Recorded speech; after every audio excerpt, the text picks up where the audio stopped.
All right, good morning, everyone. We'll go ahead and get started. I currently have everyone muted. I'm going to unmute you so you have an opportunity to be able to ask questions. But I ask that unless you do have questions, to mute yourself. And please do not put us on hold, or I will have to mute everyone. And I'm looking specifically at you, Geauga County. We know that it's a great place to live, but it's a little disruptive when we have to hear about it during the call. So, whoops, wrong button. Of the Court of Common Pleas has jurisdiction to hear criminal cases that are classified as felonies. And we're still learning about Geauga County, so we'll mute them.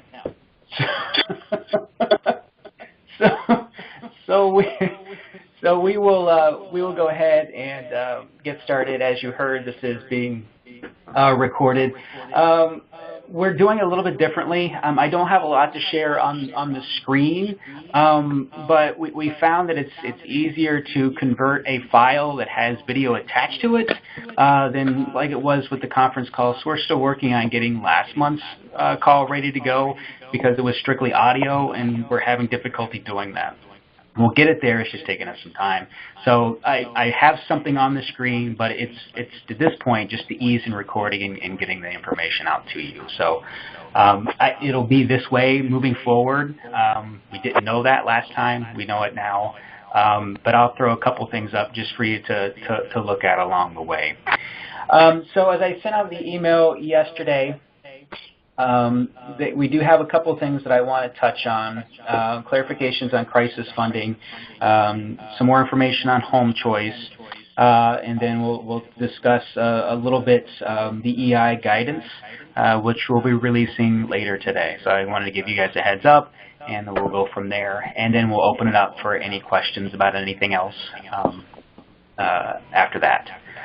So I want to go ahead and get started. We'll get into crisis funding clarification first, and it's one clarification, and it's something that I've heard from multiple counties now, and it's just a specific question: can people apply for these funds if? And I want to reiterate that these aren't just general use funds that families can apply for. These are funds for those families that are enrolled in the county's service coordination process through Family and Children First, that are at risk of custody relinquishments due to not being able to access needed services, and they meet those TANF guidelines. So these aren't funds that counties can quote unquote or families or people or organizations can quote unquote apply for. These are funds that are designed to be used for your service coordination families. And I'm sorry, I'm going to have to mute. And then I'll open it back up when we get ready to do questions. So I wanted to make that clear, that these are for families that are involved in service coordination. These are not funds that are just available for you to provide as a grant funding or special project funding. These are designed for families within your service coordination process. And as long as, again, they meet the TANF guidelines and so on and so forth. So I wanted to make sure that that was clear moving forward, because I received like 3 questions this week. Can we use these funds for a family if? And it's never, these families aren't, from these specific questions, these families are not already attached to service coordination. So I at least wanted to make that clear. The other point that I wanted to provide an update on is the first dollar funding, the Rotary funding that we're setting up through Department of Mental Health and Addiction Services that Director Plauk has set aside for those counties that don't have the first dollar. I wanted to provide one clarification on that to be able to access those dollars, mental health / behavioral health has to be one of those main needs. just because of the nature of the funding that these are for mental health services, but these are funds that Director Plowk has graciously made available for counties to provide that first dollar, but that first dollar has to go towards something that is mental health related as far as mental health or behavioral services. So I want to clarify that. I think she had that spelled out in the memo that we released, but I just wanted to reiterate that. It was another topic of discussion for the Cabinet Council that met a few days ago to look at, and we wanted to make sure that that was clear. And as far as timeline, hopefully I'll have something to provide you before the next few weeks. As we have narrowed down the initial reimbursement process to no more than hopefully around 10 days, the first dollar process is going to take significantly longer because of the way that this is going to have to go. We haven't nailed down what that process is going to be yet, but what we have working on right now is the potential of needing to have an application that includes identifying the need for the first dollar, and then providing us with the exact dollar amounts for that service. So these are not funds that you can apply and say, okay, we need $3,000, and the bill comes to $2,600 and you're sitting on the rest. That's not how this is going to have to work based on the funds that we are using and the process that's going to happen. So we will be, as I said, this isn't finalized, but this is our working model at this point, that we will need to have an invoice. So again, the service has to have been provided. The hurdle that you're going to have to jump through locally is to indicate to your providers that a normal 30-day turnaround on bill payment would most likely be closer to 60 days, because you would have to submit within the initial application.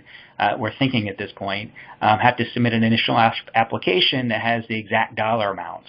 And then once that would be determined to be approved, we would send that dollar amount to you. You would then provide that funding to your vendor or whoever's providing that service. You have that payment of that proof of payment, and then you submit the formal application that you would normally do that includes the proof of service provision and the proof of service payment. And then we would have to then take that application as it normally has through that process, and instead of that reimbursement coming to you, it comes to mental health. So this is going to be a little bit more of a drawn-out process. But unfortunately, due to the nature of the funds, this is the way we think it has to go. We're still in the final stages of mapping all of that out, and when we do get to a final process, we'll get that out to you as quickly as possible. But we are still having ongoing meetings with leadership here and also fiscal to make sure that we have all of our I's dotted and our T's crossed to get you the money that you need. Unfortunately, it's going to be a longer process than an initial regular application would be for reimbursement. So it's going to take some time for us to continue to work through. Hopefully we can get it done here within the next 2 weeks or so, and then we can get that process out for those counties that need it.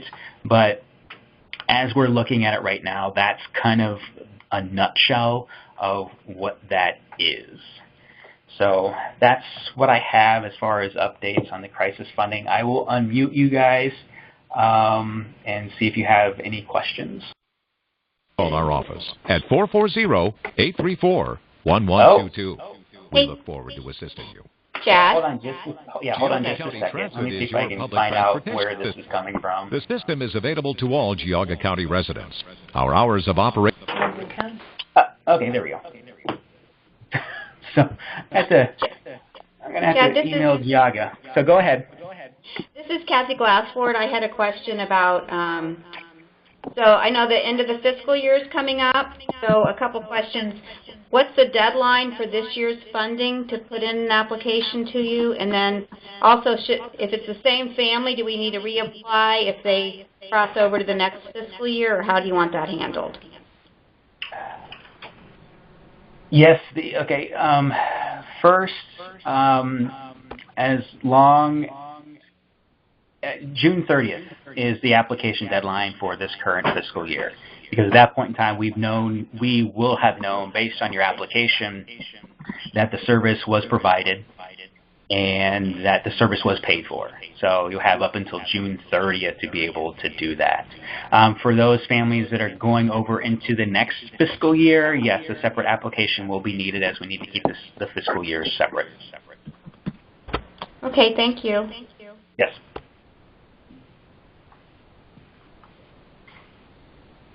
Any other questions about the crisis funding?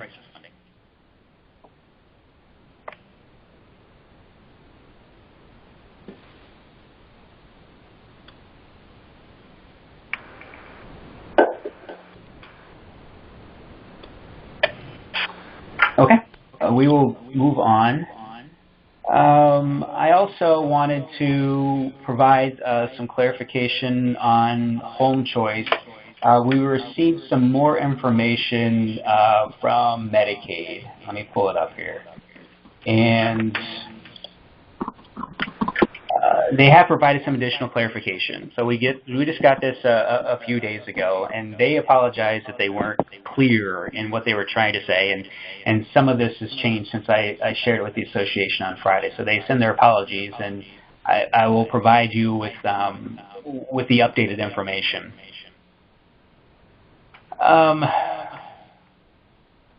So the federal funding for home choice, the grant follows the money.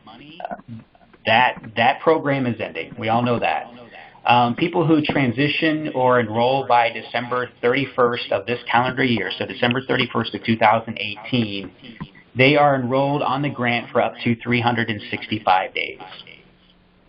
The grant is funded through December 31st, 2019, but for only those people who are enrolled by December 31st of this calendar year. So if you have transitioned or enrolled in transition services before the end of the calendar year, they will have 365 days of funding. So I think that is different than what I said last week, and Medicaid sent their apologies that they sent me with wrong information. So they wanted to clarify that. So for those transitioning and enrolling after December 31st, 2018, Medicaid will be picking up the transition costs under the Beyond the Grant funding. So this is Medicaid-specific funding. And that state funding under Medicaid does not have a 365-day component. So the end date for youth under the state funding will only be until June 30th of 2019. So to kind of nutshell that, federal funding is ending. If you are enrolled before the end of the calendar year, you do have up to 365 days of funding available to the youth.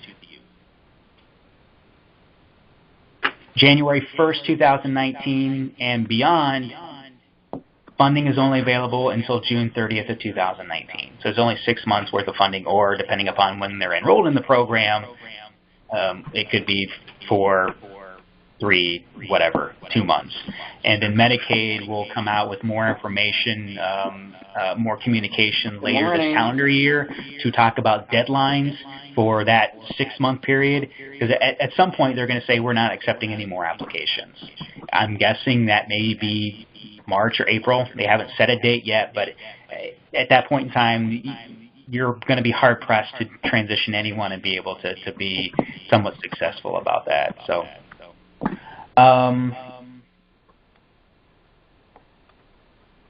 And at that point in time, and then as I said on Friday at your association meeting, there has been some discussion about funding in the 2020-2021 biennium, but they're not anywhere close to trying to figure out what that's going to look like yet. At that point in time, it becomes a Medicaid service. The federal requirements are no longer valid. Medicaid will be setting their own rules. They'll be setting their own ages. They'll be setting their own timelines. They'll be setting their own restrictions on facilities in which you can transition from. So we don't know what 2021 is going to look like, but Medicaid is fairly certain that they will continue this program, whatever they're going to call it, post-home choice, beyond the grant, whatever it's going to be called in 2021. There will be some sort of budget initiative that will be planned, but I just don't know what the parameters are going to be, and neither do they. They will be having kind of leadership stakeholder meetings throughout the summer and into the fall, as we're just now starting to look at budget creation. So that's really what's going to start this summer, is looking towards the next biennium. So as we continue to have conversations and I'm able to share information, I'll be able to do that. But I just want to provide clarification, as we got additional information from Home Choice that was in contradiction to what I told you last week. So I think Sue Giga or someone else from the association is going to be providing you the minutes from Friday's meeting, and I've made the corrections in there. So when you do get that information, it will be correct. So that's what I have for that. Any questions, any additional clarifications needed for Home Choice?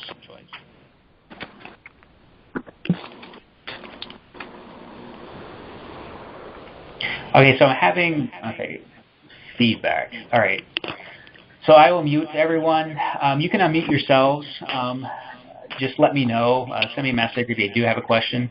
But apparently there is some feedback. So any questions about Home Choice before I put you guys on mute?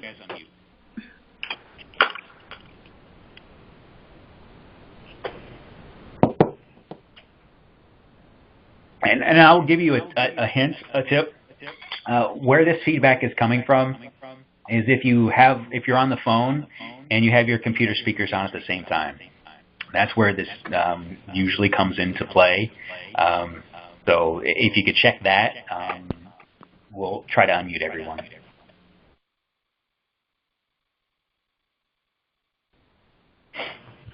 So the last thing that I wanted to touch on before I open up to just general questions is that I've been discussing for the last, 4 or 5 months, that our office has been working with leadership at DODD, specifically on the early intervention side, and with the EI program consultants as well, to develop brand new guidance for early intervention. And we've been talking about, since last summer, really taking a look at what does oversight and implementation look like for Family and Children First, and really what do we mean by when we say that. We released guidance, quite a few years ago, that we created with ODH, who had both of the programs at the time underneath their office. And now, since it has split, we felt the need to revise our guidance and make it more of a usable document. We're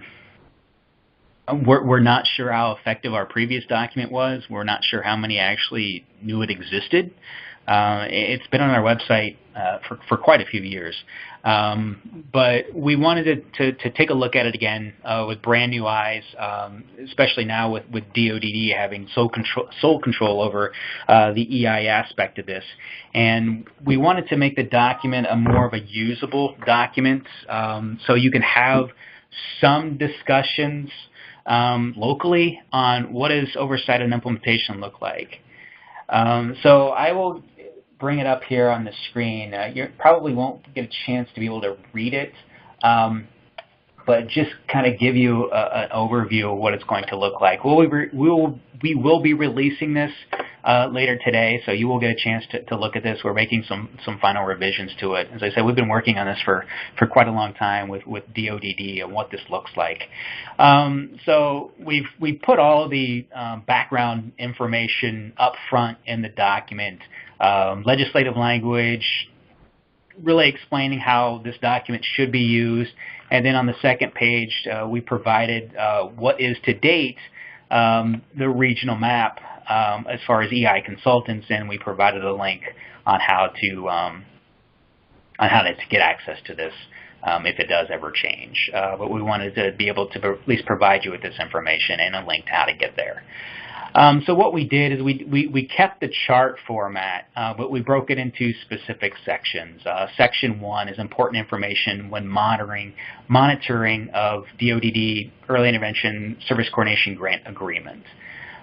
So on the left-hand column is considerations, and on the right-hand column you can discuss with your council leadership, and your EI provider on who is responsible for that specific consideration. And when we talk specifically about those that are falling under the auspices of the council or the administrative agent, we put that. In other opportunities, we've said, okay, well, the County Family and Children First Council, the AA, or if you want to designate the coordinator and director, we'll be working on that. Or option number 3, an SI vendor on behalf of the Family and Children First Council. So what can they do as far as oversight and implementation and keeping track of this information on your behalf of council, and can regularly report that to council on a regular basis. So we've gone through that. So Section 1 is just specifically about the grant agreement. Section 2 is about important considerations when monitoring program areas. The first is public awareness and child find. The second is parent rights. The third is early intervention, eligibility, and assessments. Then we move into EI service coordination, EI services, and transition, and then recommended monitoring action items that are included above. So we really wanted to have this as kind of a working document for counties to use, and really have the conversation about what information is needed on behalf of your EI program, and who is the best representative connected to Family and Children First that should be looking at this information on a regular basis, and then really which are the responsibility of the County Family and Children First Councils as the contract agent for the grant agreements. So we have a couple more things that we're looking at, but this really is hopefully a step forward in allowing you to have a conversation about oversight and implementation, and really what the state's expectations are as far as what implementation and oversight look like. So hopefully if we get the final revisions done, this will be sent to you later on this afternoon, and then you guys can start working through this document with your councils, and please share this with them so you can really have a conversation about who is responsible for what. What we hear most often when we're talking with counties, specifically about early intervention, is I don't know what I should be doing, or I don't know, or we don't know what oversight looks like. Can you give us some opportunities to have some discussion? So this document is meant to have that discussion locally, and please do what you will with it. But this allows us to provide you with what we feel should be reviewed, and then you can choose the responsible party for that. Also with that, we're in the middle of drafting, and this has been a frequent question as well, what should reports to Family and Children First Council look like? So what should I be asking my vendor to report on at our council meetings? We're in the process of developing a report template that you can review and then provide to your vendor to seek information that touches on a lot of these things in the guidance document. But it gives you more of a well-rounded picture other than these are the numbers that we're serving, these are the staff that are serving them, and this is what we're doing.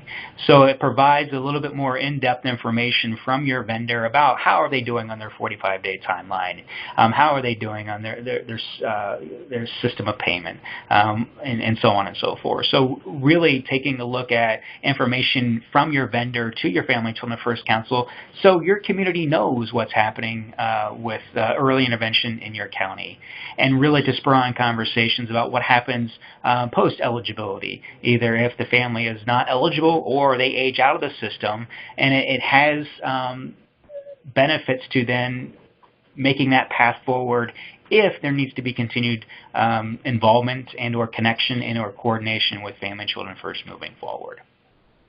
So I just wanted to take an opportunity to kind of show you that this is coming, hopefully later today, and then really provide you with an opportunity to have this conversation locally. So I will open it up. Try to unmute you guys. Conservation education programs for all ages. Best And management still have practices. Diego County. So any initial questions on this? I do have a question, Chad. I just wondered if you included who writes the state program reports. Yes, that's in there. Okay. And did that include the vendor on behalf? You know? I know you put the fiscal. Yeah, I think so. I'll have to go back and look at it, but I'm pretty sure that we have that as an option. But we only provided the EI vendor as an option if we felt that that could be applicably provided by the EI vendor, with the counties being able to still know what's going on within the process. Right. Our vendor submits it to me, but it would really help to just clarify to them that they have to, that they need to write that, because most of the time the reports really have to do with their activities directly. Of course, I want to review it. Reviewing both fiscal and program reports, of course, still need to do that part, but writing them, can be done by the vendor, and that would be helpful. Sure. And the other clarification I want to provide specifically with this is this conversation may happen a little differently. We didn't account for it in this guidance, but we will send it out with the information with the guidance, is that this conversation will be different for those, or should be different, let's put it that way, should be different for those that have the Family Children First Council coordinator in dual roles in leadership of both the council and the EI program. At that point in time, we feel as a state that there needs to be an extra level of oversight to make sure that the council is aware not only of the actions of the EI provider, which could be then also connected to the Family Children First coordinator. So we didn't specifically account for that in the guidance. But we will when we send the information out, as this conversation of County Family Children First Council serving in a dual role needs to be a little different. But knowing that the prevalence of that is not large, we didn't want to frame the guidance around that, but we will have to account for that, and we'll send that information out as well. Chad, I have a question about the RFP. I saw that when you were going through the form. How often does that RFP have to be done? As far as choosing your vendor? Yes. Like we chose one years ago, just to be honest, and we haven't done an RFP. It's being provided by the same vendor. Yeah, and that's not required. If when you are changing vendors, or if your vendor chooses not to do it anymore, is there a process in place that allows the county to provide input on who that vendor is going to be? Okay. Or it could just, we all know the reality, it could just be any willing provider, or there's maybe one or two entities in the county that are only able to then be able to provide that service. So it's just whether there's a public or community process. I'm sorry, there is a lot of feedback. I can hear most of that now. So we're not saying an RFP process is required, nor on a specific timeline. but just that, is there a process in place to choose a vendor? If your vendor is no longer applicable to do that, they choose not to, or for some reason they can't do it moving forward. So we've accounted for that, and how does that process look, and so on and so forth. So we're not saying that it's a requirement, we're just saying that is that process in place if a vendor needs to be chosen. Had a question on the chat. When will the EI vendor template be ready to share? DODD sent that information out, if not early this week, last week. I think they may went out on Monday or Tuesday, but all the days are starting to run together, honestly. But DODD did send that information out. Those are available, and what I'll do is I'll forward that out to all of you again to make sure that you did get it. But I think they sent it to the coordinators and also to the administrative agents, because we just provided them with that information.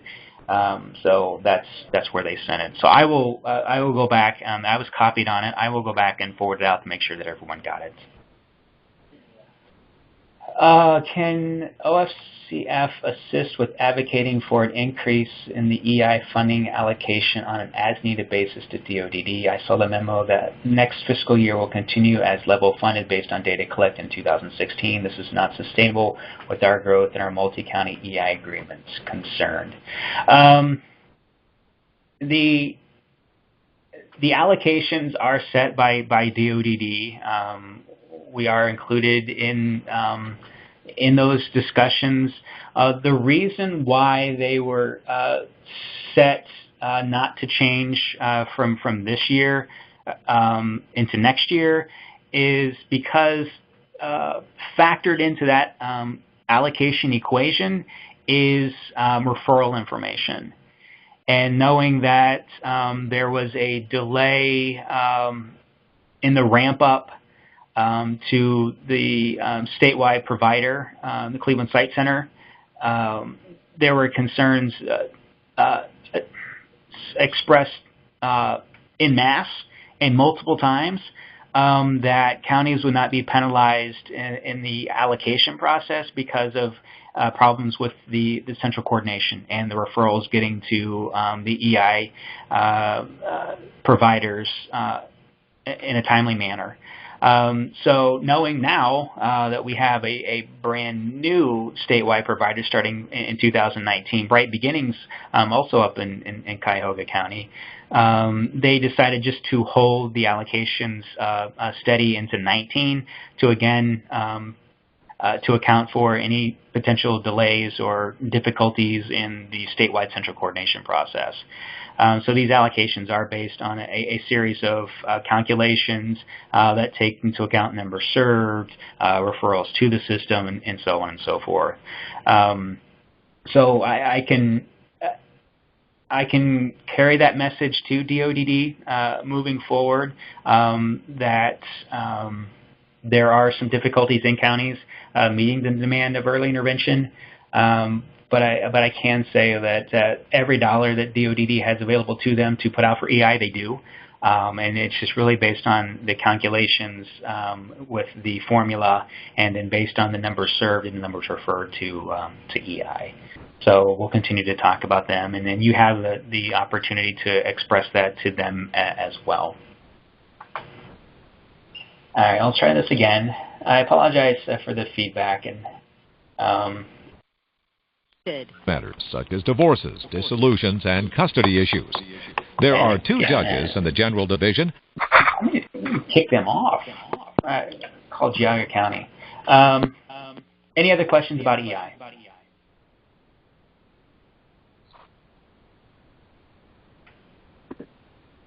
Okay, that's all the information that I wanted to be sure that we touched on this morning. So I will open it up to questions on anything else that you may have. Chad, this is Janice in Summit County. Yes. I just wondered if you have a target date for notification of our service coordination mechanism approval and or feedback. We're working through them now. We hope to have feedback as we complete them. So we're working our way through the process now. I think we get about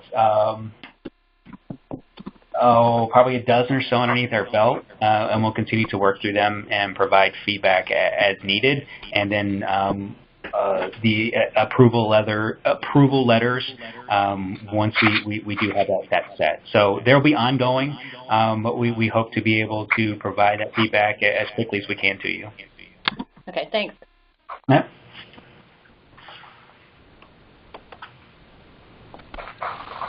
Any other questions?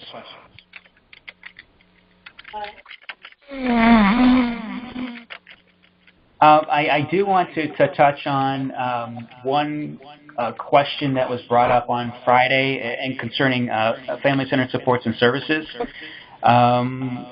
We are working through the requests for additional money and those that are going to not be able to spend all of their allocations. So we'll get that information out to you as quickly as possible. And as soon as we know, we will let you know what the 2019 allocations look like. We don't anticipate any changes. I've not been a party to or heard any conversations where those amounts will be changed for 19. But we'll provide you with the specifics and those award amounts as quickly as we can. We hope to have that information ready to go by the beginning of June.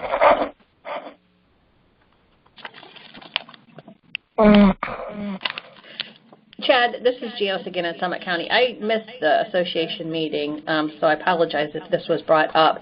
But just wanted to make you aware that there's a lot of conversation being generated from ODYS staff with local FCFCs asking about these TANF crisis funding. There was a memo that went out that talked about, that went out to court staff, talking about that one of the qualifying families or youth would be previous involvement with juvenile court. And I think that some staff may not fully understand the connection that it must be with FCFC service coordination.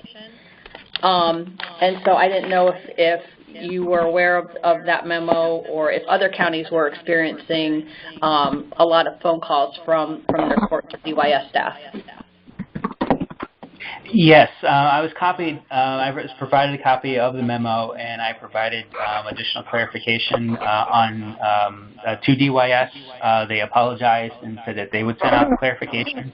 But yeah, we're getting questions as well, so we're just taking them as they come. But if you could just inform your juvenile courts and their probation staffs about the requirements. Okay, thanks. Yep.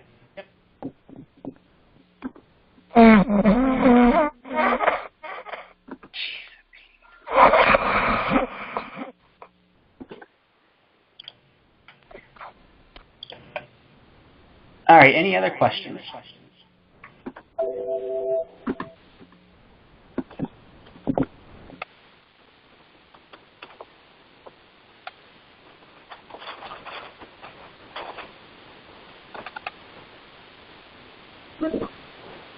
Okay, if that's it, I won't take up any more of your time today. If you do have any questions, please feel free to email myself or your regional coordinator, and we'll get back to you as quickly as we can with that. If there are no other questions, have a good weekend.